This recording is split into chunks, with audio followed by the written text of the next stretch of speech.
Where I live. I live in a beautiful city by the sea. It's not too big, but it's not too small either. There are tall buildings and wide streets.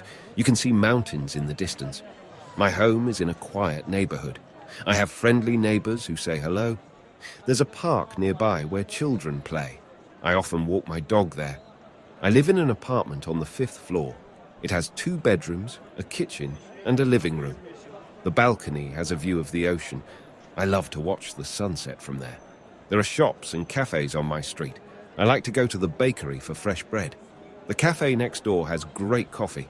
I often meet friends there. The beach is only a short walk away. People swim, surf, and play volleyball there. I love to walk on the sand and listen to the waves. It's very relaxing. There's also a library and a museum in my city. I go to the library to read and study. The museum has interesting art and history exhibits. I like to learn new things there. My city has a bus and a train system. I take the bus to work every day. The train is fast and goes to other cities.